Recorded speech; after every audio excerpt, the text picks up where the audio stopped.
എല്ലാ വാക്കുകളുടെയും അർത്ഥം നിങ്ങൾക്ക് നിഘണ്ടുവിൽ കണ്ടെത്താൻ കഴിയും. എന്നാൽ ജീവിതത്തിൻ്റെ അർത്ഥം മനസ്സിലാക്കാൻ നിങ്ങൾ ജീവിതത്തിൻ്റെ വിവിധ ഘട്ടങ്ങളിലൂടെ കടന്നു പോകേണ്ടി വരും.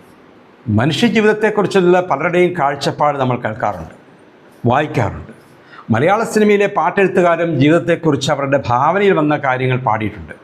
ജീവിതം എന്നൊരു വഴിയാത്ര, ജനിമൃതികൾക്കിടയിലെ പദയാത്ര എന്ന് ശശികല പാടിയപ്പോൾ, ജീവിതം എന്നൊരു തൂക്കുപാലം, ജീവികൾ നാമെല്ലാം സഞ്ചാരികളെന്ന് ബിച്ചു തിരുമലയും പാടി. ജീവിതത്തിൻ്റെ അർത്ഥം തേടി അലഞ്ഞവരാരും ചില്ലറക്കാരായിരുന്നില്ല. ഏറ്റവും വലിയ ഉദാഹരണം ഗൗതമ ബുദ്ധൻ തന്നെ. പിന്നെ അശോക ചക്രവർത്തി, ഹരിചന്ദ്രൻ എന്ന രാജാവിൻ്റെ കഥയും നമ്മൾ പഠിച്ചിട്ടുണ്ട്. അനുഭവിച്ചറിയുമ്പോഴാണല്ലോ എല്ലാത്തിനും അതിൻ്റേതായ സംതൃപ്തി ഉണ്ടാവുകയുള്ളൂ, സന്തോഷമുണ്ടാവുകയുള്ളൂ. സന്തോഷമുണ്ടാകുന്ന അനുഭവങ്ങളെപ്പോലെ തന്നെ സങ്കടങ്ങൾ ഉണ്ടാകുന്ന സാഹചര്യങ്ങളും അനുഭവങ്ങളും ഒക്കെ മനുഷ്യൻ നേരിടാറുണ്ട്.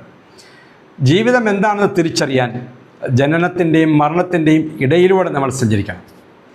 ജനന മരണങ്ങൾക്കിടയിലുള്ള ദൂരം കടക്കുമ്പോൾ നമ്മൾ അനുഭവിക്കുന്ന സന്തോഷങ്ങളും സങ്കടങ്ങളും നമ്മളെ ഇരുത്തി ചിന്തിപ്പിക്കും. പ്രലോഭനങ്ങളും പ്രതിസന്ധികളും അതിജീവിക്കാൻ നമ്മൾ ഇരുത്തം വന്നവരാകും. ജീവിതത്തിൻ്റെ അർത്ഥം ലോകത്ത് ഇന്ന് വരെ ഇറങ്ങിയ നിഘണ്ടുവിലും കാണാൻ സാധിക്കുകയില്ല.